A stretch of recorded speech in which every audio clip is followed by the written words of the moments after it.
ओम नमः सिद्धेभ्यः।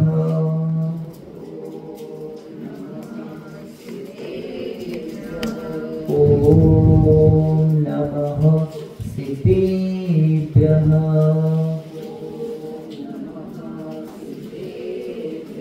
ओम नमः सिद्धेभ्यः।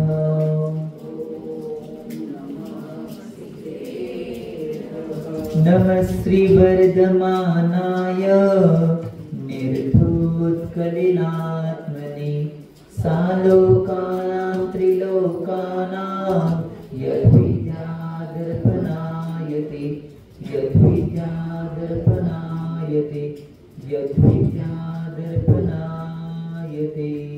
जुल 24 भगवान की देवादेव मूल्य 1008 बाल ब्रह्मचारी पार्श्वनाथ भगवान की देवादेव मूल्य 1008 कुंतुनाथ भगवान की देवादेव मूल्य 1008 बाल ब्रह्मचारी मल्लीनाथ भगवान की सिद्धांत शास्त्र की आचार्य भगवान श्री समदभद्र स्वामी की 20वीं सदी के प्रथमाचार्य चर्चापति समाधि सम्राट गुरुनाम गुरु आचार्य श्री शांति सागर जी महाराज की संत शिरोमणि आचार्य गुरु श्री विद्यासागर जी महाराज की प्रातस्मरणीय शांत मूर्ति वासरत्नाकर आचार्य बुद्ध श्री सन्नसागर जी महाराज की मम दीक्षा गुरु युवा स्मार्ट क्रांति रत्न आचार्य गुरु श्री चंद्रप्रसाद जी महाराज की परम पूज्य आचार्य गुरु श्री समय सागर जी महाराज की अहिंसा में विश्व धर्म की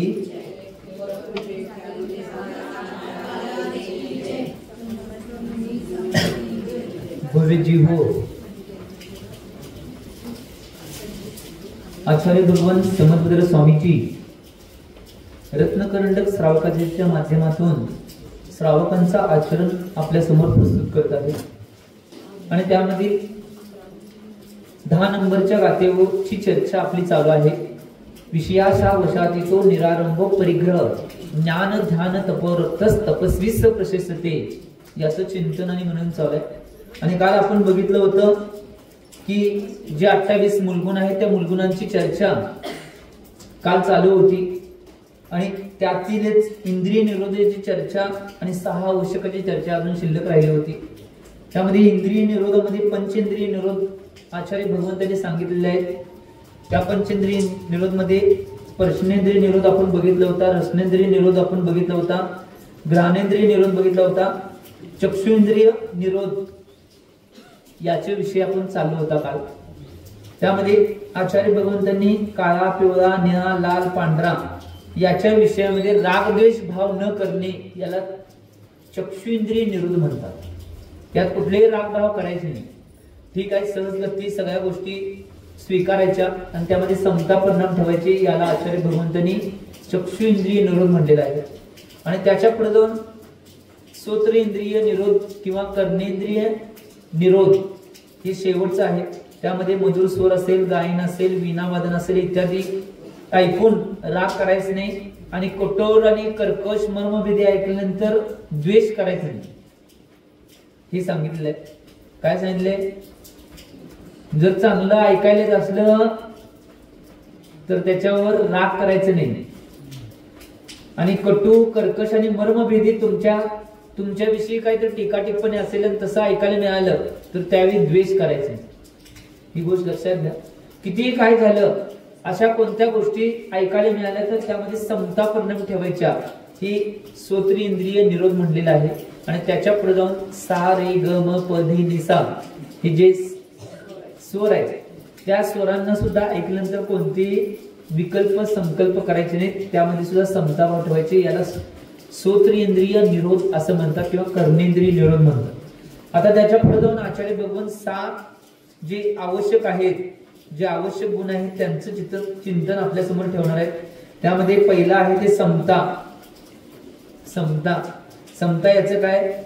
राग द्वेषादी भावांचा आणि आरंभ इत्यादी सर्व बहिरंग पाप कर्माचा त्याग करून मरण लाभ मरण जीवन मरण लाभ अलाभ सुख दुःख महल स्मशान या सगळ्यामध्ये समपरिणाम ठेवायचे। गरीब श्रीमंत स्त्री पुरुष या सगळ्यांच्या मध्ये समता परिणाम ठेवणे याला समता म्हणतात। कोणत्याही प्रकारचे विकल्प त्यामध्ये करायचे नाहीत, की असे कोणतेही राग द्वेषाचे भाव असेल त्यावेळी सुद्धा समता परिणाम ठेवणे, कशाविषयी झाले तरी त्याला समता म्हणतात. पहिला आवश्यक आहे. दुसरा आवश्यक म्हणजे आचार्य भगवान सांगतात स्तुती. स्तुती म्हणजे काय? वृषभ नागांच्या पासून महावीरापर्यंत 24 तीर्थंकरांची भक्तिपूर्वक स्तवन करणे याला स्तुती म्हणतात. मग स्तुती, आता आपण सकाळी जी भक्ती म्हणतोय ती स्तुतीमध्ये येते. सकाळच्या क्रियेमध्ये भक्ती जी म्हटली जाते ती स्तुतीमध्ये येते. हा स्तुती दुसऱ्या नावाचा आवश्यक क्रिया मुनी महाराजांच्या 28 मुलगांमध्ये सांगितलेला आहे. त्याच्या पुढे जाऊन वंदना. वंदना याचा अर्थ काय? 24 तीर्थंकरांपैकी एखादे किंवा पंचपरमेष्ठीपैकी एका परमेष्ठींचे मुख्य रूपाने वंदना करणे म्हणजे वंदना होय. अशी वंदना दिवसातून 3 वेळा करतात. अशी वंदना दिवसातून किती वेळा केली जाते? 3 वेळा. तुम्ही मग त्याला म्हणताय की काय म्हणताय तुम्ही? ते काल दर्शन. परंतु यामध्ये काय सांगितले? 24 तीर्थंकर एखादे किंवा पंचपरमेष्ठीपैकी एक यांचे मुख्य रूपाने वंदना करणे म्हणजे वंदना होय. अशी दिवसातून 3 वेळा करायला होते. मग त्याच्या माध्यमातून आम्ही भक्तीच्या माध्यमातून करतोय आणि दिवसातून 3 वेळा इकडं तिकडं शास्त्र स्वाध्याय या सगळ्या गोष्टी ज्यावेळी करत असतो त्यावेळी सगळ्या 3 वेळा होतात. त्याच्या पुढे जाऊन सांगितले प्रतिगमन. प्रतिगमन म्हणजे व्रतामध्ये लागलेले जे दोष आहेत त्या दोषांच्या आलोचना करण्यास प्रतिगमन म्हणतात. जे व्रतामध्ये दिवसभरामध्ये जे व्रत पालन करत असताना ज्या ज्या क्रिया घडल्यात, जे जे चारित्र्य करत असताना ज्या ज्या क्रिया केल्यात, त्या क्रिया करत असताना जे व्रतामध्ये दोष लागलेले आहेत त्या दोषाचं निराकरण करण्यासाठी किंवा त्याची आलोचना करण्यासाठी, निंदागरा करण्यासाठी जे केले जाते त्याला प्रतिगमन म्हणतात. किंवा जे 28 मूलगुणांचं पालन करत असताना ज्या क्रिया सांगितल्या आहेत, 28 मूलगुण सांगितले आहेत, ती क्रिया करत असताना जे दोष लागले त्याच्या दोषाच्या निराकरणासाठी केलेलं प्रतिगमन म्हणतात. मग हे प्रतिगमन जे आहे ते प्रतिगमन 7 प्रकारचे केले जाते. तुम्हाला मागे मी सांगितले, चिंतन झाले आपलं. त्यामध्ये दिवसी, रात्री, दिवसामध्ये जे सगळे दोष घडल्यात ते दिवसी प्रतिगमन, रात्रीमध्ये सगळे दोष घडले ते रात्री प्रतिगमन. त्याच्यानंतर इर्याप्रतिक. इर्याप्रतिक म्हणजे आहारला जाताना जे सगळे दोष लागलेले आहेत किंवा आहारच्या क्रियेमध्ये जे दोष लागले त्याच्यासाठी इर्याप्रतिक प्रतिगमन केले जाते. ते आहारासना आल्यावर सामायिकच्या आधी ते करून मग सामायिकला बसलं जाते. हे इर्याप्रतिक प्रतिगमन. त्यानंतर जे प्रतिगमन आहे ते पाक्षिक म्हणजे 15 दिवशी चौसामधून चतुर्दशी दिवशी ते बडा प्रतिगमन म्हणतात, त्याला मोठं प्रतिगमन ते केले जाते, त्याला पाक्षिक प्रतिगमन म्हणतात. म्हणजे 15 दिवसात जे दोष लागणार आहेत त्या सगळ्या दोषांचे निराकरणासाठी जे केले जाते त्याला पाक्षिक म्हणतात. चातुर्मासिक प्रतिगमन म्हणजे चातुर्मास ज्यावेळी असतोय ते चातुर्मास संपायच्या वेळी शेवटची जी चतुर्दशी येते त्यावेळी केले जाते. ते चातुर्मासात 4 महिन्यात जे दोष लागले त्याच्या निराकरणासाठी केले जाते त्याला चातुर्मासिक प्रतिगमन म्हणतात. त्यानंतर वार्षिक, वर्ष संपताना शेवटची जी चतुर्दशी येते त्या चतुर्दशीला जे प्रतिगमन केले जाते त्याला वार्षिक प्रतिगमन म्हणतात. म्हणजे वर्षामध्ये सगळे घडलेले जे दोष आहेत त्याचं निराकरण करण्यासाठी केले जाते ते वार्षिक प्रतिगमन.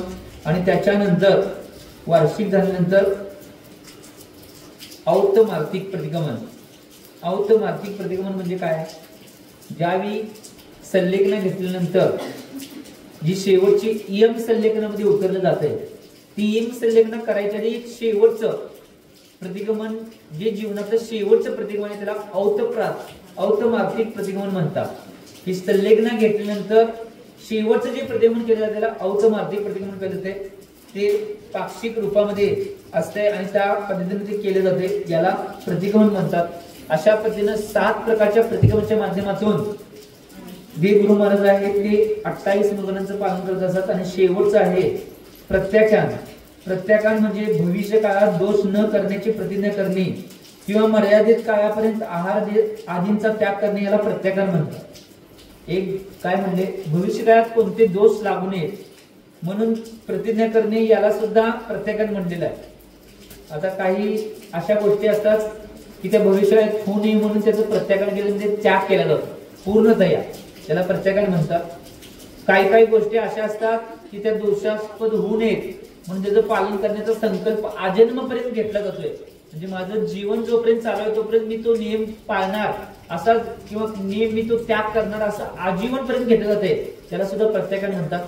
आणि दुसरं काय सांगितलंय, मर्यादित काळाचा म्हणजे आहार त्याग करणे याला सुद्धा प्रत्याख्यान म्हणतात. म्हणजे आम्ही ज्यावेळी आहारला उठतोय, आहारला उठत असताना अप्रत्याख्यान क्रिया म्हणून भक्त्या करतोय, त्यामध्ये सिद्ध भक्ती आणि योगी भक्ती करतोय.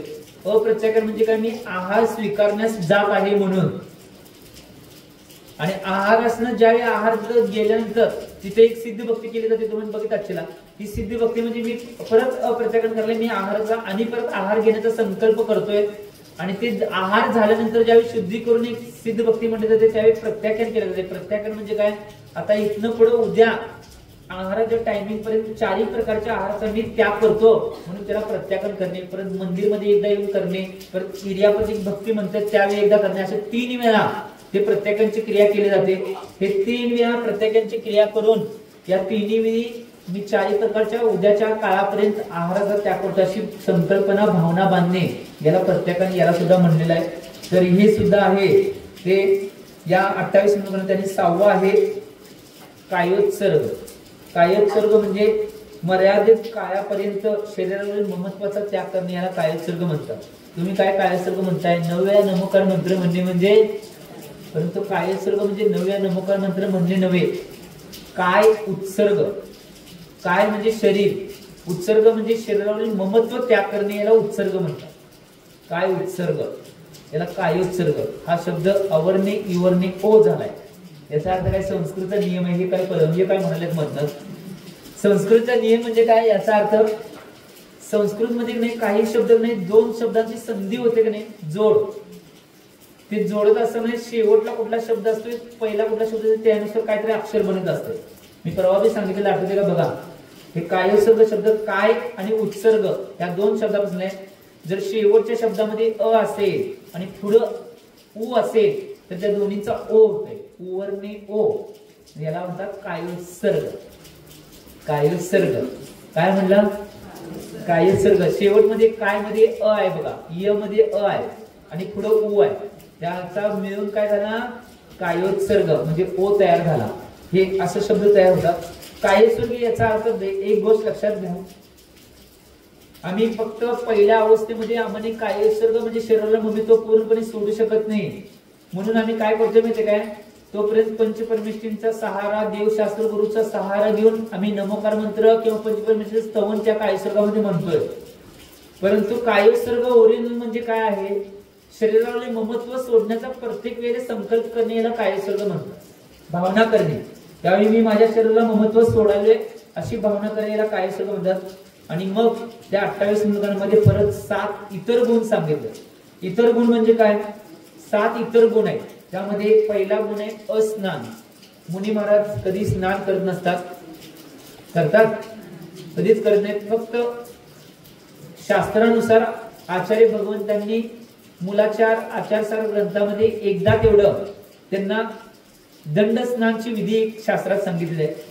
ज्यावेळी कोणता तर प्राणी असेल, पक्षी असेल, कुठली विष्ठा केली असेल, त्या विष्ठेमध्ये पाय पडला किंवा कुठला पक्षी असेल तो त्यांच्या शरीरावर विष्ठा केला, त्यावेळी दंड स्नानची विधी सांगितली. किंवा त्यांच्या संघातील साधूंची संलेखन झाली, त्या संलेखनामध्ये त्यांची सगळी अंतिम क्रिया करण्यासाठी ते महाराज गेले, त्यांना दंड स्नान सांगितले. दंड स्नान याचा अर्थ काय माहितीये, जे कमंडल असते, कमंडलची टोटी आहे, ती टोटी नाही डोक्यावर धरायची आणि डोक्यावरून वगळत वगळत वगळत ती पूर्ण पायावर सगळ्या भागातून प्रवेश करत नाही, पायाच्या शेवटपर्यंत यायला पाहिजे, दंड स्नान म्हणतात.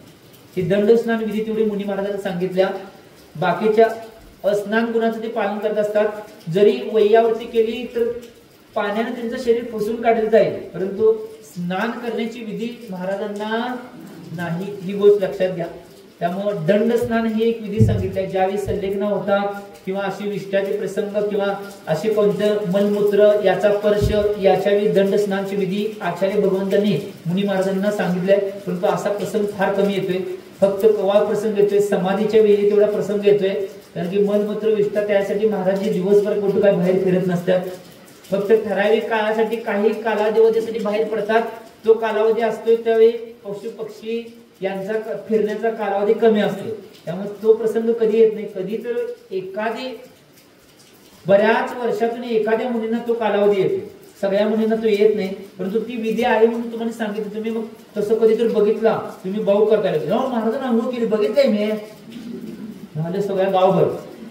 महिलांच्या तोंडात काय राहते, मी एसटी हेती याला हे बॅटरी, असं हळूच जाऊन शेजारी म्हणायचं, म्हणजे ती शेजारी सगळ्या गावभरच करतात. एक गोष्ट लक्षात घ्या, कारण की बऱ्याच गोष्टी आपल्याला माहित नसल्या तर त्या गोष्टीवर आपण भाष्य करायचं नाही, त्या गोष्टीवर बोलायचं नाही. पूर्ण क्रिया जाणून घ्यायची आणि त्या क्रियेचा अभ्यास करून मगच त्याच्यावर स्टेटमेंट द्यायचं. कारण की मी परवाच सांगितले काय, ज्याला खायची अक्कल नाही त्याला रोग होता, आणि ज्याला बोलायची अक्कल नाही त्याची, तुम्हीच म्हणला मी काय म्हणलं नाही, भांडणं होतात. ही गोष्ट लक्षात ठेवा. त्यामुळं या गोष्टीमध्ये त्याच्यामध्ये नाही, परवा एक हे चिंतन करत असताना परवा कोणतर म्हणलं, आणि संध्याकाळी मी परत चिंतन सामायिक मध्ये जरा काहीतरी विषय चिंतन चालू होतं, आणि चिंतनात नाही परत एक गोष्ट आठवली त्यामध्ये, ज्याचे खायची अक्कल नाही त्याला रोग होतात, ज्याला बोलायची अक्कल नाही त्याची भांडणं होतात, आणि ज्याला धर्म करायची अक्कल नाही त्याला दुःख होतं. ही गोष्ट लक्षात घ्या, खरोखर सत्य आहे. आम्ही चिंतन करणं आवश्यक आहे याचा, की आमच्या जीवनामध्ये या 3 गोष्टी जर जमल्या नाही तर सगळ्या विपरीत जीवनामध्ये चालू झाले, लक्षात ठेवा. त्यामुळं हे करणं आवश्यक आहे. दुसरं आहे 7 शेष गुणामधील भूमिशयन. भूमिशयन म्हणजे एका पाटावर चटई ते एवढंच घेऊन झोपायचं, त्याला भूमिशयन म्हणतात. निर्जंतुक असं स्थान बघायचं, आणि त्या पाटावर एकाच पाटावर एकाच आसनावर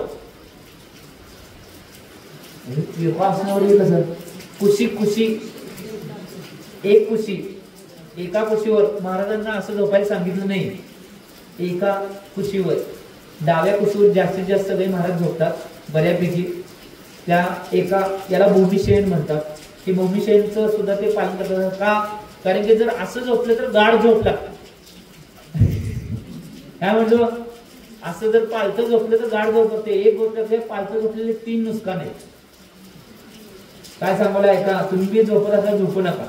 डाव्या कुशीवर झोपायचं सवय करून घ्या. म्हणजे तुम्हाला आमचा आहे म्हणून सांगायला नाही, आमचं कपवाले म्हणून सांगायला नाही. त्याचे 3 नुकसान आहेत. पहिलं नुकसान काय असेल, जर पालतं झोपल्यानंतर एक गोष्ट लक्षात घ्या, ब्रह्मचर्याचा नाश होण्याची शक्यता जास्तीत जास्त प्रमाणात आहे. असं झोपल्यावर, एका कुशीवर झोपल्यावर ब्रह्मचर्याचा नाश व्हायची शक्यता 3 मात्र सुद्धा नाही, हे शास्त्रात सांगितलेलं आहे. दुसरा आहे भूतांचा किंवा वेंतर देवांचा प्रवेश त्या अवस्थेमध्ये होण्याची 100% शक्यता आहे. असं झोपल्यानंतर वर तोंड करून, मराठीत सांगितलं हो, ते सांगते. होय, घरात मी सांगालोय, कुठे मी झोपा की काय घरात येऊ शकत नाही. इकडे तिकडे अत्र तत्री विचरते ती वेंतराची व्याख्या आहे. ते कायम रात्रंदिवस फिरत असते. म्हणून कोणतर नाही, आजी पहिले म्हणायचे बघा, पोरं इकडे तिकडे जास्त फिरायला लागली, पोरं इकडे तिकडे काय वेंतरासारखं फिरलंय. कारण की वेंतराची व्याख्या काय, अत्र तत्र विचरंती इति वेंतराः. म्हणजे अत्र तत्र इकडं तिकडं कायम फिरत असते त्यांना वेंतर. ते तुमच्या घरात येत नाही समजू नका, कुठे बी असतात ते, कुठनं बी कवा बी येतात, कवा बी प्रवेश करतात, कवा बी जातात. ही गोष्ट लक्षात घ्या. त्यामुळं आणि तिसरं काय असेल तर मनाची कालुष्ता बिघडून तुम्हाला कुठल्याही प्रकारची स्वप्न पडू शकतात. हे एक सांगितलेलं आहे. हे 3 तोटे पालतं तेच ते सांगाले. एका अंगावर न पालतं झोपायचं. आम्ही एका अंगावर झोपतो, आमच्यानुसार पालतच आहे. तर असं झोपायचं हे सांगितले. भूमिशयन मध्ये महाराजांना सांगितले. एक महाराजांना सांगताना मुलाचार ग्रंथामध्ये सांगितले, एक तर रस्तीप्रमाणे झोपायचं आहे, एक खुरप्यापर्यंत झोपायचं आहे, आणि दुसरं आहे म्हणजे एका अंगावर झोपताना सुद्धा महाराजांना कसं सांगितले, खुरप्याप्रमाणे असाच आकार व्हायला पाहिजे. हे उत्कृष्ट झोपणं सांगितले शास्त्रामध्ये आचार्य बघून. त्याच्यानंतर एक असं ताट, पायाच्या आट्या फिट्ट्या घालायच्या. मी सांगाल नाही, शास्त्रात सांगितले सांगाले हो. हे सगळे तुमच्या शरीरामध्ये विपरीतता निर्माण करणार आहेत. म्हणून हे शास्त्र आचार्य भगवंतांनी मुनिमानांच्या चर्येमध्ये सांगितलेलं आहे. भूमिशयनचा विषयाला म्हणून सांगितलं. त्याच्या पुढे जो आहे अचेलकत्व, याचा अर्थ काय, नग्नत्व. सगळ्यात महत्वाचा गुण आहे. एक गोष्ट लक्षात घ्या, त्याच्या पुढचा गुण आहे ते केशलोक. हे 2 गुण आहेत. दीक्षा काय कोण बी गेलो, जगात कोण बी दीक्षा घेऊ शकतो, परंतु या 2 गुणामुळे सगळेजण लयजण अडतात. एक केस लोच आणि नग्न राहणं या गोष्टी जमणं म्हणजे सगळ्यात मोठा पुरुषार्थ आहे. कारण की ज्यांचं सगळ्या इंद्रियावर कंट्रोल आहे तेच व्यक्ती याला नग्नतेला धारण करू शकतात आणि दुसरं केस लोचीला धारण करू शकतात. ही गोष्ट महत्वाची आहे. त्यामुळं नाहीतर मग रोज एक जण 2-2 जण 4-5 जण दीक्षा घेतली असते आणि ते सगळ्या गोष्टी होत्यात, सगळं होते म्हणून.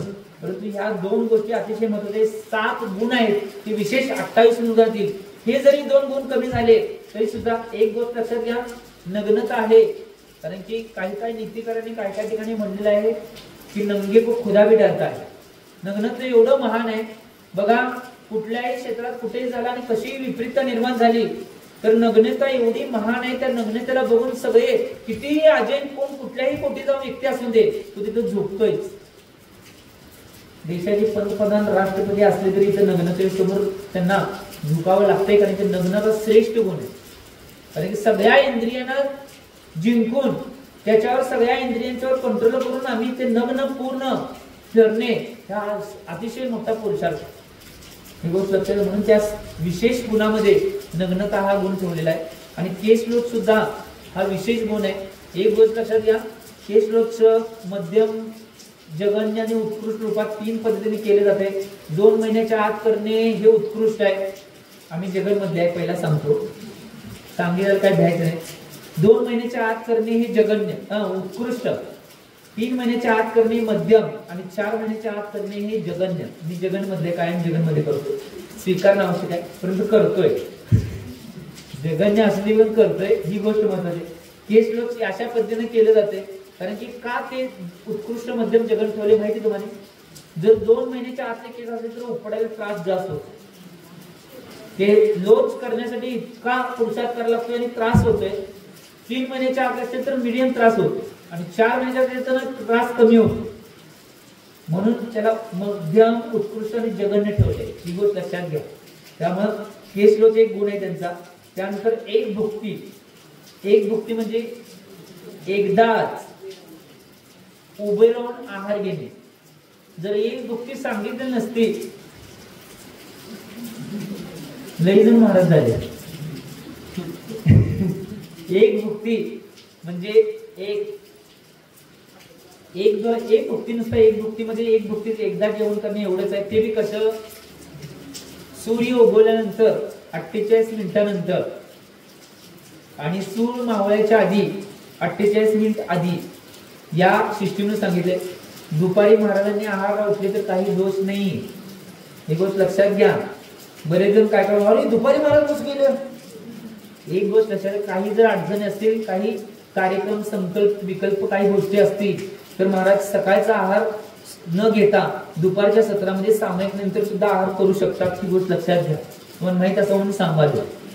आणि आहारची विधी अशी आहे, ज्यावेळी त्यांनी संकल्प, विकल्प आणि सिंह मुद्रा धरलेली असते, याला सिंह मुद्रा म्हणतात, ते धरलेले असतात. त्यानंतर गेल्यानंतर चौक्यात गेले तर समजा तुमचं अष्टविष्ट सगळं झालंय, पाठपूजा केल्या, अष्टक झाले आणि तिथं काय तर अडचण आली, तिथनं सुद्धा उठून जाऊ शकतात. हे सोडल्यानंतर हात धुतलेत आणि काय अडचण आली परत कर जाऊन उठून जाऊ शकतात. हे सांगाले बऱ्याच जणांना माहित नाही म्हणून सांगाले. जोपर्यंत सिद्ध भक्ती होत नाही, ज्यावेळी ती सिद्ध भक्ती म्हणली जाते असं करून म्हणतोय मी. माझी जी अवस्था आहे, प्रत्येकाच्या वेगवेगळ्या मुद्रा आहेत, वेगवेगळ्या मुद्रेमध्ये प्रत्येक जण म्हणतात. अशी ज्यावेळी सिद्ध भक्ती आम्ही म्हणतोय, सिद्ध भक्ती म्हणल्यानंतर जर काय संकट आलं तर अंतराळ आहे, परंतु त्याच्या आधी संकट आले तर उठून दुसऱ्या चौक्यामध्ये महाराज जाऊ शकतात. हे मला सांगायचं आहे. कारण की असं बऱ्याच वेळा काय ना माहित नसते आणि अव्वा महाराज गेले बघा असं असतंय वे, सोडायला सांगितलं आणि महाराज आणि परत करून गेले वे. एक आपल्याला पहिला माहित करून घ्या, शास्त्रातलं काय माहित आहे, ज्या गोष्टी माहित नाहीत, हे सगळं काय काय असते हे पहिला माहित असायला पाहिजे, तरच भाष्यकारांनी मी सांगितले. त्याच्यामुळं तुमची अप्रभण होत नाही. दिगंबरत्वाची आणि दिगंबरत्वाचे दिगंबर जैनांची पूर्ण जैन धर्माचं हे अपमानित बोलले जाते. त्यामुळे कोणतेही भाष्य करत असताना विचारपूर्वक आणि कोणत्या गोष्टी आम्ही करालोय त्याचं शहनिशा करूनच भाष्य केलेलं चांगलं आहे. ही गोष्ट आहे म्हणून मी सांगितलं मध्येच. एक भुक्ती झाल्यानंतर अदंत धावन. अदंत धावन म्हणजे काय, दात घासायचे नाही, दात घासायचे नाही, हे बी करायचे नाही. ही गोष्ट लक्षात घ्या. अदंत धावन मध्ये येते अदंत धावन मध्ये हे सगळं पालन करणं आवश्यक आहे. दात घासायचे नाहीत, त्याच्या पुढे जाऊन सिस्टीम करायची नाही. चूळ भरणे ठीक सांगितलंय, त्या कुठली तर पुढ घेऊन चूळ भरणे ते एक चांगलं आहे. त्याच्यामध्ये उत्कृष्ट चूळ बी न भरणे, पहिला चूळ भरून सगळं घेणे आणि ते पाणी शेवटचं ग्रहण करणे आणि परत चूळ न भरणे हे बी उत्कृष्ट आहे. त्यामुळं अदंत धावन गुण सुद्धा जेवढा पालन करता येईल तेवढं त्यांनी करणं आवश्यक आहे. 28 मुलगणांच्या मध्ये हा आहे. आणि शेवटचं स्थिती भोजन म्हणजे स्थिती म्हणजे एका ठिकाणी उभारून, मगाशी नुसता एक भुक्ती आलं, आता स्थिती भोजन म्हणजे एका ठिकाणी उभारून. जर हे नसतं कुठं चौक्यात महाराज इकडे तिकडे फिरून आहार घेतले असते, मग तुमची बफे सिस्टीम आमच्याकडे झाल्या चोरी केलाय तुम्ही सोडा. बफे सिस्टीम ही जैनत्वाची आहे. आमच्या अनादी काळापासून आमचे महाराज नाही बफे सिस्टीम म्हणजे एकाच ठिकाणी उभारून आहार घेतात. तुम्ही त्याला काय केलंय, दुसरं रूप दिलाय, इकडं तिकडं फिरून खायचं ताटात. अवघड आहे. बऱ्याच गोष्टी आमच्या जैन धर्माचा तुम्ही स्वीकारलाय. मी बऱ्याच वेळा सांगतोय, लिफ्ट बी आमची आहे. कुठली लिफ्ट? दुसऱ्या मजल्यावर जायचं. समोशरणातल्या एका पायरीवर उभं राहून 20,000 पायरीवर आम्ही जायला जातोय. ही लिफ्ट सिस्टीम. त्यानंतर तुमच्या संसदेमध्ये जी सिस्टीम चालते ती सिस्टीम आमच्या समोशरणातली आहे. कुठली सिस्टीम? ही एक खासदार जर कुठल्या त्यांच्या मराठीतला तर महाराष्ट्रातला खासदार बोलत असेल तर सगळ्या खासदारांना त्यांच्या भाषेत ऐकू जाते. हे आमचे आचार्य भगवंतांची जी वाणी फिरत असते ती ओंकार ध्वनी फिरत असते. त्याचं ट्रान्सलेट करण्याचं काम एक जातीचे देव आणि गौतम गंधर्वांच्या माध्यमातून ते केले जाते. त्यांना त्या जीवनात त्यांच्या भाषेमध्ये ती वाणी ऐकायला मिळते. ती सिस्टीम आमची आहे, ती बी घेतलेली आहे बरेच जण. अशा बऱ्याच सिस्टीम, एक नाही, जवळजवळ वेळ मिळेल तेव्हा सांगतो, अशा बऱ्याच सिस्टीम नाही आमच्या आगमनात असलेल्या सगळ्या घेतलेल्या तिकडे तिकडे चालू आहेत. त्यामुळं या 7 गुणामध्ये स्थिती भोजन आणि मुनींची हे जे गुण आहेत 28 मूलगुण, आणि त्या 28 मूलगुणामध्ये परत त्यांचे उत्तर गुण 34 असतात. त्या उत्तर गुणामध्ये 12 तप आणि 22 परिचय, 12 तप आणि 22 परिचय आहेत. ते ज्यावेळी कधी वेळ येईल त्यावेळी तुम्हाला सांगितले जातील की 12 तप आणि 22 परिचय काय आहे, ते सगळी चर्चा करूया एक दिवस, वेळ मिळेल तेव्हा. कशी वेळ मिळेल तसं. त्यानंतर आचार्य भगवान आता काय 12 तप आणि 22 परिचय, उत्तर गुण, मूल गुण 28 आहे. जे आता आपण कथन बघितलं 28 मूल गुणांचं कथन बघितलं, ती मूल गुण 28 आहेत. पण उत्तर गुणांना बी पालन करायचं आहे. दिगंबर चर्या पालन करण्यासाठी उत्तर गुणासहित मूल गुणांना पालन करणे म्हणजे दिगंबरत्व आहे. ही गोष्ट लक्षात घ्या. त्यामध्ये उत्तर गुणामध्ये 34 जे उत्तर गुण आहेत त्यामध्ये 12 तप आणि 22 परिचय. 22 परिचय म्हणजे ते सगळे येते. आपण तुम्ही बघितलंय बी 22 परिचय सगळं तुम्ही बघितलंय. कुठं 12 भवनेचं गेल्या वेळी इथं क्लास लागलेल्या संध्याकाळच्या कार्यामध्ये त्यावेळी 22 परिचय आपण वहीने बघितले. दंश मशक आदी सगळं, मरण अत्राण अस्त्राण सगळे जे 22 परिचयाचे सगळं बघितलं होतं. कसं काय करायचं असते, त्यात काय करायचं उदाहरणासहित समजावून सांगितलं. तुम्हाला माहिती आहे हे याच्या सहित सगळं पालन करणे याला दिगंबरत्व म्हटलेलं आहे. आता आचार्य भगवान पुढच्या गाथेमध्ये पुढच्या 8 गाथेच्या माध्यमातून, एक गाथाने आचार्य भगवान पुढच्या 8 गाथेच्या माध्यमातून आता 8 अंगांचं कथन करणार आहे. इथं खऱ्या देवशास्त्र गुरूंचं कथन संपलेलं आहे की या 10 गाथेच्या माध्यमातून खरे देव शास्त्र, खरे शास्त्र आणि खरे गुरु यांचं कथन आचार्य महाराज करून आले. आता इथनं पुढे 8 गाथेच्या माध्यमातून आचार्य भगवान समर्थ स्वामीजी जे सम्यक्त्वाचे 8 गुण आहेत त्यामध्ये निशंकित, निकांक्षित आदी या 8 गुणांचं कथन करणार आहे. ते एक गोष्ट लक्षात घ्या, जे सम्यक दर्शनाचं पालन करणार आहेत त्या या 8 मूल गुणांचं पालन त्यांनी करायलाच पाहिजे. मूलगुण म्हणाले हे 8 सम्यक्त्वाची अंग आहेत, 8 अंग त्यांचं पालन व्हायलाच पाहिजे. म्हणून त्याला मी मूलगुण शब्द वापरतो. मूलगुण तर आपले आहेतच, आपण बघतोय ते 5 उदंबर फळांचा त्याग आणि मध्य मांस मधु त्याग हे अष्टमूलगुण म्हटल्यापर्यंत याला का मी मूलगुण म्हणलो, सम्यक्त्वासाठी ही मूलगुण आहे. कुठली? ही 8 अंग असणंच आवश्यक आहे. जो सम्यक्ती जीव स्वतःला सम्यक्ती बनण्याच्या पुरुषार्थ मार्गावर आहे त्या प्रत्येक जीवानं निर्दोषपणे या 8 सम्यक्त्वाच्या मूलगुणांना पालन करणं आवश्यक आहे. म्हणजे सम्यक्त्वाचे 8 गुण आहेत त्यांना पालन करणं आवश्यक आहे. त्याचं कथन आचार्य भगवान करणार आहेत. एक गोष्ट लक्षात घ्या, ज्यावेळी 8 अंग आहेत, हे 8 अंगांचं कथन येते. एवढ्या डीप मध्ये कथन वेगवेगळ्या ग्रंथामध्ये आचार्य भगवंतांनी याचं केलेलं आहे.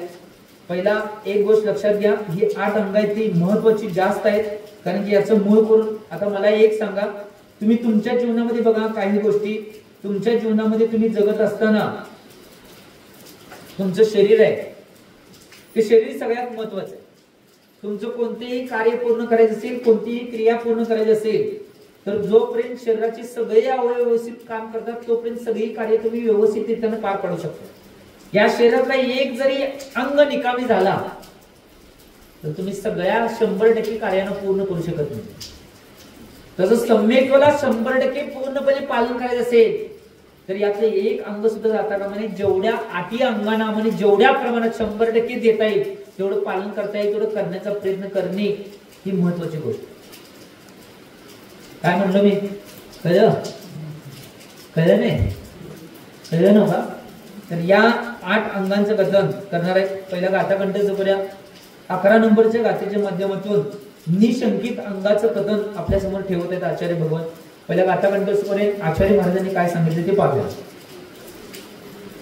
इदमेव दृश्यमेव इदमेव दृश्यमेव तत्वं नान्यन्यचान्यथा तत्वं नान्यन्यचान्यथा इत्यकम्पाय सांभोवत् इत्यकम्पाय सांभोवत् सन्मार्गे संशयारुचिः सन्मार्गे संशयारुचिः इदमेव दृश्यमेव तत्वं नान्यन्यचान्यथा इत्यकम्पाय सांभोवत् सन्मार्गे संशयारुचिः.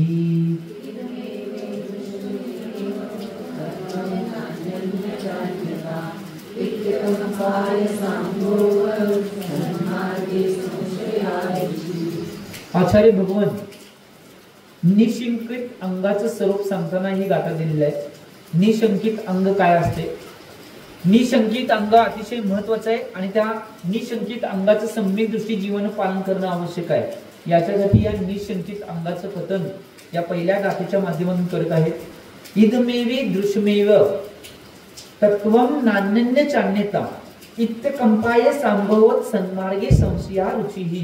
इथं आचार्य भगवान काय सांगितलंय तर तत्वं तत्व इदम एव तत्व जे आहे ईदृश्यम एवं त्याचं लक्षण आणि स्वरूप जे आहे ते तसंच आहे, अन्यत्न वेगळं नाही, जसं सांगितलेलं आहे तसंच आहे.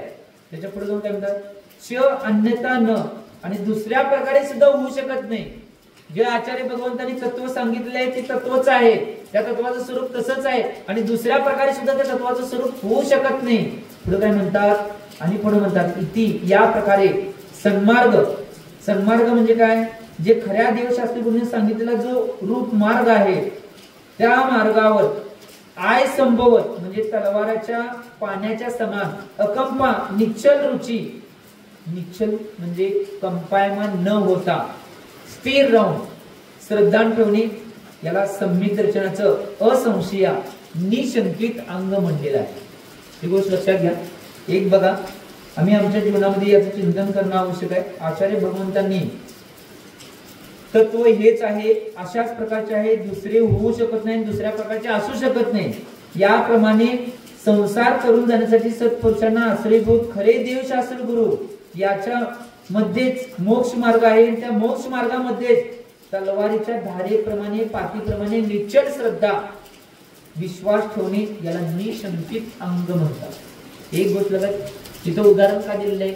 तलवाराची पात, तलवाराची जी पाणी लावलेली धार असते की नाही, ती धार मोडून कोण काढू शकत नाही. तलवार तुटेल पण धार ती जाऊ शकत नाही. तसं आमची जी नाही खऱ्या देवशास्त्र जे केवळ तत्व आहे त्या तत्वावर अशी श्रद्धा असेल पाहिजे.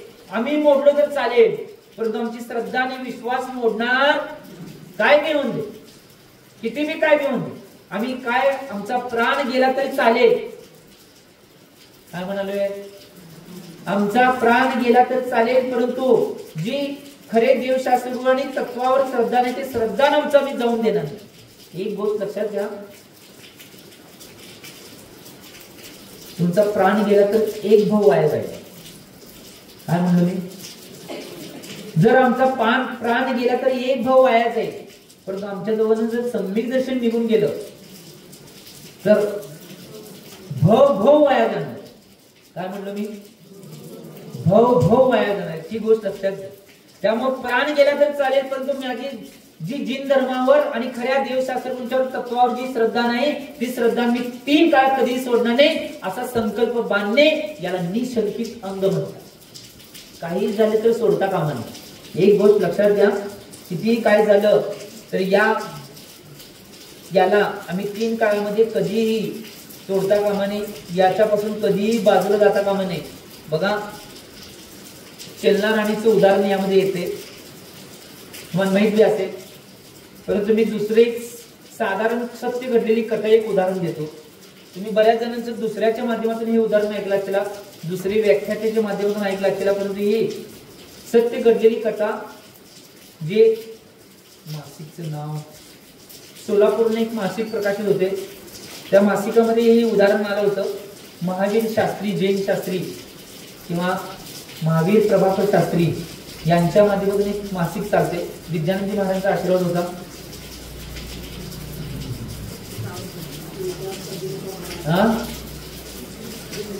नाही नव्हते, असून दे, आठवल्यास सांगतो. त्या मासिकामध्ये हे उदाहरण त्यांनी प्रकाशित केलं होते. एक सत्य घडलेली घटना तुम्हाला माहित असेल, अतिशय जास्त वर्ष पाठीमागे येतो. आता म्हातारी माणसांना ते माहित असेल बघा, नवीन सुनांना हे उदाहरण माहित असेल. सत्य घडलेली एक कथा आहे की श्रद्धा, विश्वास आणि निशंकित अंग कसं असायला पाहिजे याच्यावर हे घटित उदाहरण त्या मासिकामध्ये आलेलं एक उदाहरण आहे, परंतु सत्य घटना आहे. तुम्हाला माहित असेल, माझ्यामध्ये 83 किंवा 81 साल असेल, मुंबईची दंगल घडलेली, हिंदू आणि मुस्लिम दंगल घडलेली. किती साल आहे मला बी माहित नाही आता एवढं, कारण की माझा बी जन्म नव्हता. त्यावेळी ही दंगल घडली होती. हिंदू आणि मुस्लिम या 2 संप्रदायामध्ये ही दंगल घडली होती मुंबईमध्ये. सकाळची वेळ होती आणि त्या दंगलीमध्ये एक घटना अशी, बरेच जण व्याख्याते या घटनेचा वापर करून घेतात, परंतु ही घडलेलं आहे ते मूळ या धर्मावर, आपल्या धर्मावर घडलेली घटना आहे. तुम्ही ऐकलं असेल, ऐकलं कळेल, परंतु मासिक काढून बघितलं, त्या मासिकमध्ये याचा पुरावा आहे. मी बी बऱ्याच वेळा ते ऐकलं होतं, परंतु ऐकत होतो आणि म्हणत होतो की हे काय आहे, हे आपल्यात कसं काय. बघा, सत्य घडलेली एक अशी घटना, त्या मुंबईच्या दंगलीवेळी ज्या दिवशी दंगल घडणार त्या दिवशी कुणालाही काही माहित नव्हतं दंगल घडणार, परंतु 10 ते 11ची वेळ होती आणि त्या 10 ते 11च्या वेळी ही मुंबईमध्ये अचानक सगळीकडे दंगल उसळली, हिंदू आणि मुस्लिम संप्रदायामध्ये, आणि सगळे एकमेकांना मारू लागले, सगळे दुकाने जाऊ लागले, सगळ्या संपत्ती सुद्धा नासदा, सरकारी संपत्ती असेल, वेगवेगळी संपत्ती असेल, त्याचं सगळ्या माणसांची सुद्धा हत्या करणे, वेगवेगळ्या क्रिया, वेगवेगळ्या सगळ्या घटना त्या दिवसात घडू लागल्या. आणि त्यावेळी एक घटना अशी घडली होती, एक मुस्लिम मुलगी, ती मुस्लिम मुलगी सर्व्हिसला गेली होती आणि तिला माहित नव्हतं, आणि ती सकाळी ज्यावेळी तिला माहित झालं की दंगल घडणार आहे त्यावेळी तिने ऑफिसमधनं बाहेर पडली घराकडे जायसाठी. आता ते दंगल रस्त्यावर चालू आहे आणि त्यावेळी ती बाहेर पडल्या. त्याच वेळी बाहेर पडल्या ज्या रस्त्यावर आल्यानंतर एक 20-25 मुलं हातामध्ये हत्यार घेऊन त्या मुलगीच्या पाठीमागे लागले. आता मुलगी एवढ्या जोरात पळाल्या, का पळायला लागल्या, माझा जीव वाचवण्यासाठी आणि माझी काय शीलाचं रक्षण करण्यासाठी एवढी पळायला लागल्या मुलगी. आणि पळत होती ती, मुलं पाठीमागे पळाल्या, ती मुलगी पळाल्या. पळत ती एका गल्लीमध्ये आली आणि गल्लीमध्ये एका खिडकीतनं आत बघून गेली आणि त्या दरवाजाची धाड दरवाजा वाजला. मुलं पाठीमागे होती आणि दरवाजा वाजवत असताना, दरवाजा वाजवण्याचा दरवाजातून एक 20-22 वर्षाचा मुलगा दरवाजा उघडला आणि उघडल्यानंतर ती आत गेली. ती लगेच त्या दरवाजाला कडी घालून घेतली त्या मुलगीनं आणि त्या मुलग्याला म्हणतात की बरीच मुलं या दंगलीच्या माध्यमातून माझ्या प्राणाचं रक्षण करण्यासाठी आणि शीलाचं रक्षण करण्यासाठी मी इथं आले आणि म्हणून तुम्ही आश्रय द्यावा. मुलगा म्हणला ठीक आहे. तुम्ही या रूम मध्ये जावा आणि तुम्ही विश्राम घ्या जावा. तो मुलगा आपल्या खोलीमध्ये गेला, परंतु मुलगा खोलीमध्ये गेल्यानंतर मुलग्याच्या मनामध्ये विचार चालू झाले की ज्यावेळी तो आपल्या खोलीमध्ये विश्राम घ्यायला गेला, मुलगी इकडे विश्राम घ्यायला त्या खोलीमध्ये गेली होती. मुलग्याच्या मनामध्ये रात्री झोपायच्या आधी ज्यावेळी तो त्याच्या बेडरूम मध्ये गेला होता त्यावेळी डोक्यात विचार चालला की ही मुलगी आहे ती जमिनीतनं प्राणाचं आणि शीलाचं रक्षण करण्यासाठी माझ्या घरामध्ये आली. मी 22 वर्षाचा मुलगा एकटाच घरात होतो, तरी माझ्या घरात ही मुलगी का आली असा विचार करत करत तो झोपी गेला. तिकडे ही मुलगी झोपी गेली. दंगल संध्याकाळच्या वेळेला जरा शांत झाली, कारण की पोलीस बंदोबस्त, मिलिटरी बंदोबस्त सगळा सगळी घालतो. सकाळची वेळ उजळल्यानंतर ती मुलगी उठली आणि उठल्यानंतर ती जाण्यासाठी जाणार होती. त्या मुलग्याला सांगताय की मी माझ्या घराला निघून जाते.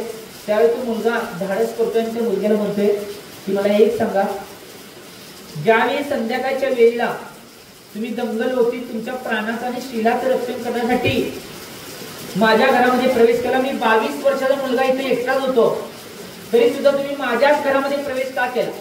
त्यावेळी तो मुलगा म्हणतोय मी तुमच्या घरामध्ये प्रवेश करण्याचं, मी ज्यावेळी त्या मुलांच्या पासून प्राणाचं आणि शीलाचं रक्षण करत पळत होते त्यावेळी तुमच्या ज्यावेळी गल्लीमध्ये मी प्रवेश केला, तुमच्या खिडकीतनं आत बघितलं, खिडकीतनं आत बघितलं, खिडकीतनं आत बघितलं, भिंतीवर मला भगवान महावीरांचा फोटो दिसल्यानंतर मी ठरवलं की या घरामध्ये माझ्या शीलाचं आणि प्राणाचं रक्षण होऊ शकते. आता कोण कोण काय काय सांगते तुम्हाला माहित असेल. खरं उदाहरण हे आहे, ही गोष्ट लक्षात घ्या. महावीरजी शास्त्रींचं जे मासिक आहे त्या मासिक मध्ये हे प्रकाशित झालेले उदाहरण आहे. आम्ही चिंतन करणं आवश्यक आहे. एवढं जुनं मासिक आहे. शांतीसागरांचा सगळा इतिहास सुद्धा त्या मासिकाच्या माध्यमातून मिळतोय. माझ्याकडे बरीच जुनी मासिक सुद्धा ती आहेत शांतीसागरांच्या इतिहासातल्या. त्यांचा रक्षाबंधनला जो महत्वाचा आहार घालता तो बरेच अशी मासिके मी संकलन करून ठेवल्यात. सुपार सागर महाराजांनी सुद्धा जास्त मासिके आणि काय काय मी मासिके सुपार सागरांना दिलेली होती, मला गावलेली ती. ही का महत्वाची आहे? इतिहास सगळ्यात महत्वाचा आहे. मी सांगत होतो एक मुलगी की जी मुस्लिम धर्मीय होती, नुसतं महावीरांचा फोटो बघितल्यानंतर तिचा एवढा विश्वास आणि श्रद्धा मनात तिचं होतं की या घरात गेल्यावर मला माझ्या शीलाचं आणि प्राणाचं रक्षण होणार आहे, एवढा विश्वास आणि श्रद्धा होतं. आम्ही साक्षात कोण आहे? महावीरांचे अनुयायी. आम्ही साक्षात जैन आहे. आम्ही विश्वास श्रद्धा एवढा दृढ ठेवणं आवश्यक आहे. काही झालं तर कोणी काय सांगितलं तर आम्ही 3 काळामध्ये ढळता कामा. आणि मी मागच सांगितले तुम्हाला, कुठले महाराज माताजी सांगतात म्हणून त्यांच्यावर विश्वास ठेवू नका. माझ्यावर सुद्धा मी विदेसागर सांगते म्हणून विश्वास ठेवू नका. जे विदेसागरने सांगितलेलं आहे, काय सांगले विदेसागरने जे सांगितले तुम्ही शास्त्राच्या कसोटीवर घासा आणि मग स्वीकारा. सन्मत सागर सांगतात म्हणून स्वीकारू नका. आचार्य विद्यासागर सांगतात म्हणून स्वीकारू नका. आचार्य शांतीसागर सांगतात म्हणून स्वीकारू नका. जर जे शास्त्रात सांगितले ते कसोटीवर घासा आणि मग त्या तत्वाला जीवनात स्वीकारा. हे आमची बोलणं आहे किंवा हा आमचं म्हणणं आहे. आम्ही काय करतोय माहिती काय? आम्ही कुबड्या घेऊन चालायची सवय लागली. आम्ही कसोटीवर घासत नाही. आम्ही फक्त आमच्या ह्याच्यासाठी, आमच्या पोटासाठी, आमच्या शरीरासाठी मात्र परीक्षा सगळं करतोय. आठवड्याचं बाजाराला आम्ही बाजारात गेलो, एक मेथीची पिंडी 5 रुपयाची 10 रुपयाची घ्यायला बुट्टी खालीवर करतो. खालनं वरनं कुठं काय दाग पडलाय काय, पांढरं लागलंय काय, काय काळं लागलंय काय, रोग आलाय काय, कुठं होल पडले काय, परत एवढं सगळं करून खालीवर करून पिंड्या झाल्यावर त्यातनं एक पिंडी गावल्यावर आणि एवढं सगळं परीक्षा केल्या त्यातला एक पान तोडून आणि खाऊन बघतात आणि लय तोडू लागते काय. फक्त पिंडी किती? 10 रुपयाची. आता वाढला असेल, आमच्या 20 रुपये 2 रुपये होती. 20 झाले वे बर 20 झाला तर 20 रुपयाची एक पिंडी घ्यायला एवढं सगळं परीक्षा. एक गोष्ट लक्षात घ्या, जीवनाचं कल्याण करणारं जे तत्व आहे, जे कोण सांगतात, जे खरे देवशास्त्र असतील त्यांच्या मुखातून सगळे ऐकलेली वाणी आम्ही प्रत्येक वेळी कसोटीत घासून स्वीकारणं आवश्यक आहे. सोनं घेताना कसं घ्यायला गेला दुकानात सोनं, त्याला सांगता हे पाहिजे मला एवढं, सांगितल्यावरती घेतल्यावर त्याला म्हणताय बघ जर खोटं बिटं निघाला तर तोंडावर आणून मारणार, एवढं सगळं सांगतात सोन्यासाठी. आणि इथं तत्व घेताना कोण काय सांगेल ते ऐकायचं आणि ते मानायचं. कसं कल्याण होणार? कल्याण काय डोंबिवली बी होणार नाही. ही गोष्ट लक्षात घ्या. हे खरं सांगायचं, आमचं जर कल्याण करायचं असेल तर समीचीन आणि खरा मार्ग जो खऱ्या देवशास्त्रपूर्वीचा सम्यक्त्वाचा मार्ग आहे तो मार्ग आम्ही पकडणं आवश्यक आहे. प्राण गेला तर चालेल, कितीही संकट येऊन दे, कोण कितीही काय म्हणून दे, कोण कितीही काय करून दे, कोण कितीही विरोध करून दे, परंतु त्या मार्गावर कधी इकडे तिकडे न डमकता त्या मार्गावर निरोडपणे निश्चलपणे चालणे हे खरं सम्यक आहे. ही गोष्ट लक्षात घ्या. आणि जरा काय झालं महाराज ऍडजस्टमेंट करायला लागत्या. काय करताय? ऍडजस्टमेंट केला की भाऊ गेले, करा ऍडजस्टमेंट. आधीच भाऊ गेल्या, या सगळ्या संसारात फिरालोय आणि ऍडजस्टमेंट केली, मग तुम्हाला तुमचं कर्म ऍडजस्ट करताय. ही गोष्ट लक्षात घ्या. तुम्ही जर तुमच्या तत्वामध्ये जर ऍडजस्टमेंट केला तर तुम्हाला निश्चित रूपाने तुमचं कर्म तुम्हाला ऍडजस्ट करणार आहे. कुठं ऍडजस्ट करायची बरोबर करते. त्याचं मात्र तुम्ही टेबल खालनं पैसे देतो, वकीलला जजला ऍडजस्ट करतो, चालत नाही. कर्मरूपी जज जे असा आहे, कुठले पैसे कुठल्या वशिला काय चालत नाही. तिथं जो निर्णय होईल तो निर्णय होणार आणि जी शिक्षा मिळणार आहे ती शिक्षा भोगायला लागणार आहे. ही गोष्ट लक्षात घ्या. त्यामुळे एवढं आम्ही निशंकित असायला पाहिजे. कोणतीही शंका, कोणताही अविश्वास तीन काळामध्ये तत्वावर आणि खऱ्या देवशास्त्रावर ठेवायचं नाही. एवढं दृढ श्रद्धा असायला पाहिजे. काही कोण सांगितलं तर त्याच्यापासून आम्ही न इकडे तिकडे डमकता त्या तत्वावर आणि खऱ्या देवशास्त्रावर धर्मावर आम्ही श्रद्धा ठेवून आहोत. ही गोष्ट महत्वाची आहे. म्हणून आमच्या जीवनामध्ये आम्ही या सगळ्या गोष्टींना बघणं आवश्यक आहे. बघा किती काय झालं तर या ज्या गोष्टी आहेत त्या सगळ्या गोष्टींना जेवढ्या प्रमाणात आम्ही दूर करता येईल. या 8 अंगांच्या कथा सुद्धा कधी कधी येतील. चलणारांनी सुद्धा उदाहरण आहे. अशा बऱ्याच कथा येणार आहेत. त्या ज्यावेळी वेळ मिळेल त्यावेळी तुम्हाला त्या सगळ्या कथा व्यवस्थित रूपाने सांगितल्या जातील. एक गोष्ट लक्षात घ्या. एक गोष्ट काय महत्वाची आहे, आम्ही आमच्या जीवनामध्ये एका तत्वाचं चिंतन करताना असं करायला पाहिजे. बघा आमचे आचार्य महाराज कायम सांगायचे, जे स्वातंत्र्य सैनिक होते, पहिला भारत देश स्वातंत्र्य होण्यासाठी जे लढाईत सहभागी झालेली व्यक्ती होते, देशासाठी स्वातंत्र्य करण्यासाठी बरेच त्यांनी कष्ट कुठल्याही मार्गातून इकडे तिकडे चलायमान झाले नाही. त्यांना नुसतं वंदे मातरम म्हणलं की जेलमध्ये टाकत होते. नुसतं वंदे मातरम म्हणले किंवा भारत माता की जय म्हणलं की जेलमध्ये टाकायचं. परंतु त्यांनी एवढे दृढ त्या आपल्या मार्गावर राहिले. माझा देश जोपर्यंत स्वतंत्र होत नाही तोपर्यंत या मार्गावर मी काय झालं तर काय, मला जेलमध्ये टाकून द्या, कुठे नेणार द्या, तर फाशी देऊन द्या. फाशीला सुद्धा हसत हसत बरेच लोक फासावर जाऊन चढले, परंतु ते न चलायमान होता असे दृढ राहिले आणि देशाला स्वतंत्र केले. स्वतंत्र केल्यावर जे स्वातंत्र्य सैनिक आहे अजूनपर्यंत त्यांना पेन्शन चालू आहे. नुसतं भारत माता की जय म्हणले ते दृढ राहिले म्हणून. आणि जे दृढ राहिले नाही इकडे तिकडे केले त्यांचं मात्र काय झालं, त्यांना काय नाही, काय नाही. त्यांना जे स्वातंत्र्य सैनिक होते त्यांना अजून सुद्धा पेन्शन चालू आहे. बरेच जण आहेत अजून. रेल्वे तिकीट, परत विमान तिकीट, एसटी तिकीट, बरंच काय काय सवलत, त्या एवढ्या सवलती आहेत त्यांना. का? कारण की ते आपल्या तत्वावर देशाला स्वतंत्र करण्यासाठी आपल्या तत्वावर दृढ राहिले म्हणून त्यांना हे सगळं मिळालं. आम्ही जर आमच्या तत्वावर दृढ राहिलो तुम्हाला पेन्शन मिळणार नाही. पेन्शनच्या पुढचं सगळ्यात जगात सगळ्यात श्रेष्ठ असलेलं अद्वितीय असं सुख, ते मोक्षाचं सुख प्राप्त होणार आहे. ही गोष्ट लक्षात. म्हणून आम्ही दृढ होणं आवश्यक. कितीही काय झालं, कोणीही चलायमान करण्याचा प्रयत्न करून दे, कोण काय करणार करून दे, आम्ही 3 काळामध्ये कधीही चलायमान न होता त्या सम्यक्त्वामध्ये. आणि कोण जर सम्यक्त्वामध्ये नसेल इथं लवकरात लवकर सम्यक्त्वात येण्याचा प्रयत्न करा. कारण की सगळ्यात मोठी दृढ साधना ही आहे. एक उदाहरण सांगतो. आम्ही दृढ जर राहिलो तर सगळं काही मिळवू शकतो. सगळं काही करू शकतो जीवनामध्ये। एक मुलगी अशी होती की लहानपणी ती मातांच्या सानिध्यामध्ये आल्यामध्ये एवढी प्रभावात मातांच्या बाबतीत झाली आणि तिने लहानपणी मिथ्यात्वाचा नियम घेतला।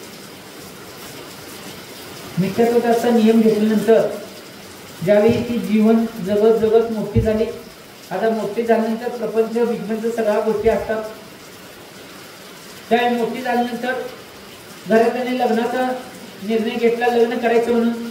त्यावेळी ती मुलगी जाऊन घरच्यांना सांगितली मी लग्न करायला तयार आहे, तुम्ही सांगताय म्हणून मी लग्न करते, परंतु एक अट आहे माझी, तुम्ही पहिला लग्न करताना जी मुलगी बघायला येतील, मुलं बघायला येतील, त्यांना तुम्ही सांगायचं की आमच्या मुलगीचं मिथ्यात्व जागा आहे, हे तुम्हाला मान्य असेल, कुठल्या मिथ्यात्व गोष्टी सांगणार नसेल तर मुलगीचं लग्न करतोय तर लग्न करणार नाही। मी काय म्हणले घरात। आणि प्रत्येक वेळी मुलं येताना त्या मुलांना पहिला सगळी मुलं म्हणणार मला मुलगी पसंत आहे, कारण की मुलगी सुंदर होती, मुलगी पसंत आहे म्हणणार सगळेजण, परंतु मी नियम सांगितल्यावर की असं मुलगीचं मिथ्यात्व जागा आहे आणि तिला करायला लावला असेल तर आम्ही मुलगी देत नाही म्हणलं की आम्हाला मुलगी नको आहे म्हणून। परंतु एका गावचे एक घर आलं, जरा सासू वांड होती, त्याला चुकून म्हणाली जाऊन सांगतीला, सांगितलं तर काय फरक पडत नाही, सासू स्वर्गात आहे, मी बी लय हुशार आहे। तर ती सासू काय म्हणली, आता आपण होय उन्या एकदा घरात आल्यावर तुम्ही काय करता, लग्न झाल्यावर जग सांगती करते आणि त्यावेळी सगळं काय अटी मान्य करतील त्या सगळ्या अटी मान्य म्हणली सासू। लग्न झालं मुलगीचं आणि लग्न झाल्यावर पहिल्या दिवशी त्यांच्याकडे गुगुळ काढायची काय तर प्रथा होती, मला माहित नाही गुगुळ काय असते, त्या उदाहरणातच माहिती नाही की गुगुळ काढायची काय तर प्रथा असते। पहिल्या दिवशी लग्न झालं, आमच्या घराची प्रथा आहे म्हणजे गुगुळ काढायचे। लग्न झालेल्या पहिल्या दिवशी त्या मुलगीने काय केलं, आपल्या गळ्याचं मंगळसूत्र काढलं आणि सासूला दाखवलं मी चालले म्हणजे काय सांगितलं, मी लग्न करताना माझं मिथ्यात्व काय, मिथ्यात्वाची कोणतीही क्रिया मी करणार नाही। सासू गेली, एक लग्न व्हायचं अवघड मुलांचं, गेली तर आणि काय मुलगा होईपर्यंत 2 वर्ष, मुलगा झाल्यावर काय करते, कुठे जात्या, सासूनी काही कमी होती वे, कुठल्या गावची होती, तिथली नव्हती सोडा, तिथली नव्हती, कुठल्या तर गावची असून दे। त्यावेळी गुगुळ काढायचं बंद केलं। दुसऱ्या वेळी परत एक मुलगा झाल्यानंतर काय झालं माहिती काय, मुलगा झाल्यावर मुलग्यापाशी आणि त्या सुनेपाशी आली आणि सासू काय म्हणले माहिती काय, आमच्या घरात मी घराला कुलदीपक मागितला होता आमच्या कुलदेवतला आणि तुम्ही दोघं कुलदेवतला जायला पाहिजे। त्यावेळी लगेच ते ऐकल्या सुनेनं काय केलं, मंगळसूत्र काढलं, नातवाला घेऊन आले, हे तुमचं नातवाने हे चालले। एवढं ऐकल्यावर नाही तिथं सासरा उभारलेला, सासरा आला, एक बायकोच्या कानाखाली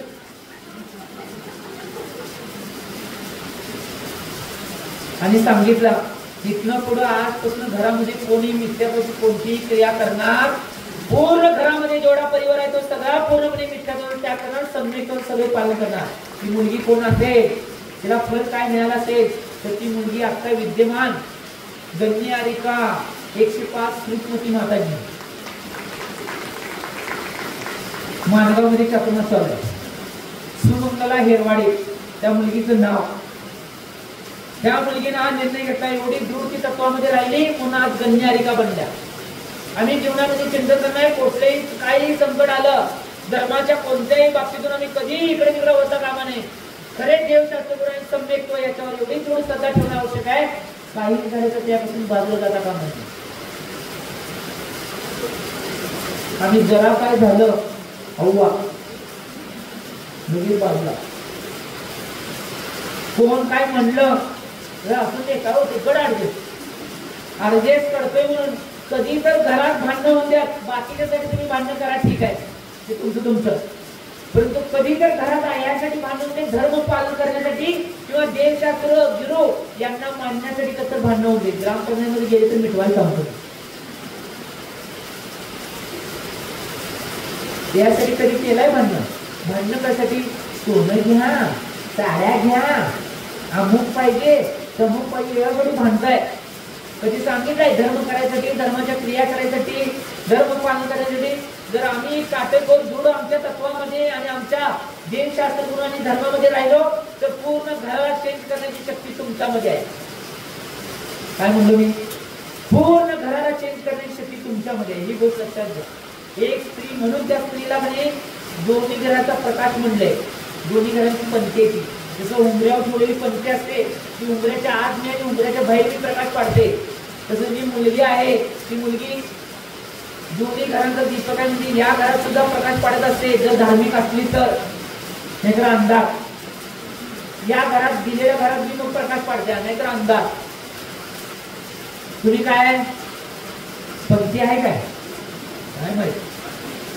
आता कोण काय बोलू नका, मौन झालं.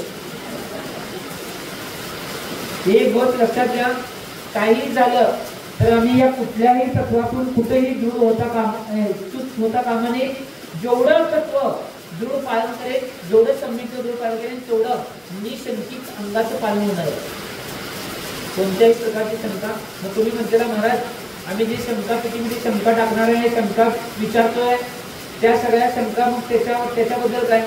एक गोष्ट लक्षात घ्या, तो आपला संशय अज्ञान दूर करण्यासाठी केलेली एक क्रिया आहे. त्याला एक प्रकारचा स्वाध्याय म्हणतात. कोणता? कृष्णा नावाचा स्वाध्याय म्हणतात. त्यामुळे ते काय आम्ही सम्यक दूर जातो असं काही नाही. एक गोष्ट लक्षात घ्या, जर ज्यावेळी आम्ही सम्यकचं पालन करत असताना अशा विपरीतता येतात, त्या विपरीततेमध्ये सुद्धा दूर आणि याला निशंकित अंग म्हणतात. किती मी काय म्हणून दुसरे एक उदाहरण सांगतो, थांबण्याची भाव करतो, टाइम झाले. किती दृढ असायला पाहिजे आम्ही, किती आम्ही दृढ असायला पाहिजे याचं एक उदाहरण सांगतो. एक मुलगी ती सुद्धा अतिशय धार्मिक, लहानपणापासून तिच्यावर सुद्धा धर्माचे संस्कार आणि त्या धर्माच्या संस्कारामुळे ते लहानपणापासून कांदा लसूण वगैरे सगळं करणं म्हणतात त्याग होता त्या मुलगीचा. लग्न झालं आणि लग्न झाल्यानंतर ज्या घरामध्ये तिला दिलं गेलं शांत शिरोडा गाव, शांत शिरोडा आमच्या गुरुंचं गाव, आचार्य भगवंत संयुक्त गाव शांत शिरोडा, त्या गावामध्ये दिलं होतं त्या मुलगीला. मुलगीचं नाव होतं शून्यवाडी. त्या गावामध्ये दिलं होतं आणि दिल्यानंतर ती मुलगीकडे 2 वर्ष झालं त्या घरामध्ये व्यवस्थित नांदत होती सुखामध्ये. 2 वर्षानंतर काय झालं माहिती काय, एक दिवस दीर त्यांचा मोठा दीर आहे संध्याकाळी रात्री उशीरनं जेवायला आला घरामध्ये आणि उशीरनं जेवायला आल्यानंतर त्यांचं जेवण झाल्यानंतर ते दीर आपल्या खोलीत जाणार होते आणि त्यावेळी उशीरनं म्हणजे नाही वासाच्या टायमिंग असते किंवा उशीर म्हणजे लय उशीर झाला नाही, त्या वासाच्या टायमिंगला तो निघून जाणार काय तर आवरायसाठी म्हणून परत तो स्वयंपाक झाला. त्यावेळी त्यानं बघितलं की ती त्यांची जी बारकी वहिनी आहे म्हणजे भावाची बायको ती गुळ आणि चपाती तेवढं खायला. त्यावेळी जेवण होईपर्यंत तो दीर काय बोलला नाही मोठा दीर. जेवण झाल्यानंतर तो दीर परत आला स्वयंपाकघरात त्या बारक्या भावाच्या बायकोला विचारतोय की आपल्या घरामध्ये सगळं काय असतं तुम्ही रोज गुळ आणि चपाती तेवढं का खाताय? आता तिला सांगायचं काय मुश्किल झालं. त्यावेळी ती म्हणते की माझा लहानपणापासून दशखंडाचा सगळ्या प्रकारचा त्याग आहे आणि इथं सगळं लसूण आणि कांदा घालून सगळा स्वयंपाक केला जातोय म्हणून मी रोज सगळ्यांचा स्वयंपाक झाल्यानंतर गुळ आणि चपाती खाऊन माझं जीवन पूर्ण करतो. एवढं त्या मोठ्या दिराला लागलं म्हणाला. आत गेला घरामध्ये सगळ्या भावांना बोलवून आणला, सगळ्या महिलांना बोलवून आणला आणि गेल्यानंतर घरामध्ये गेल्यानंतर सगळ्या भावांना हाताला धरला आणि खोलीमध्ये घेऊन गेला. खोलीमध्ये ढाल भरून जे कांदा आणि लसूण होतं ते सगळ्यांना डोक्यावर गेला आणि उखंड्यात घेऊन टाकला आणि परत टाकून आल्यानंतर ते ढाली ठेवला आणि घरात आले आणि घरात आल्यावर सगळ्या माणसांना सजेशन सांगितला की आजपासून आपल्या घरामध्ये कोणी कंदमुळं खाणार. ती मुलगी कोण असेल तर ती खोतांच्या घरातली मुलगी परमपूज्य मुनिश्री समाधी सम्राट संयम सागर महाराजांची पूर्वासनीची बहीण अजून सुद्धा आहे. शांतशिरोडच्या मंदिरच्या पाठीमागच्या कोपऱ्याच्या साईडला त्यांचं घर आहे. एक जर मुलगी आपल्या व्रतामध्ये आणि नियमामध्ये जर दृढ राहिली तर पूर्ण घराला चेंज करण्याची क्षमता लागते. आम्ही सम्यकत्वामध्ये सुद्धा असं दृढ राहणं आवश्यक आहे. कोणतीही शंका कोणत्याही मनात काही अडचण न कामता एवढं दृढ जर राहिलो तर आम्ही सुद्धा या सगळ्या धर्माचं पालन करून भविष्यामध्ये कल्याण करून घेऊ शकतोय. मी एवढीच भावना करतोय तुम्ही तुमच्या जीवनामध्ये निशंकित अंगाचं एवढं पालन करावं, एवढ्या दृढतेनं पालन करावं की लवकरात लवकर अर्ध पुद्गल परावर्तन तर आमचा संसार राहावा. भाऊ किती बांधणार नाही, किती भाऊ शिल्लक राहणार हे पुढचं बघूया समाधी साधल्यावर. परंतु पहिला सम्यक तू दृढ केल्यानंतर सम्यक तू जर आमच्याजवळ दृढ झालं तर आचार्य भगवंतांनी त्यांचे ज्याच्याजवळ सम्यक तू दृढ होणार आहे त्याचा फक्त अर्ध पुद्गल परावर्तन संसार शेष राहणार आहे. अर्ध पुद्गल परावर्तन म्हणजे सुद्धा जास्त काल आहे. परंतु संसाराच्या अपेक्षेनं महासमुद्रातलं एक ओंजळवर पाणी किती कमी आहे बघा. तुम्ही भावना करा आम्ही सुद्धा निशंकित आनंदाचं पालन अशा पद्धतीनं करून आमच्या जीवनाचे कल्याण करून द्यावे तेवढी भावना करून मी थांबतो. जाता का भाव करतो की या सम्यक गुणामुळे या 8 अंगांच्या विस्तारीकरण जाणून घेऊन तुम्ही सम्यकत्वाचं निर्दोषपणे पालन करून आपल्या जीवनाचं कल्याण करून एवढी भावना करतो आणि थांबतो. जेवढं आचार्य भगवान श्री चन्नसागरजी महाराज की प्रभु देव तुम्हारी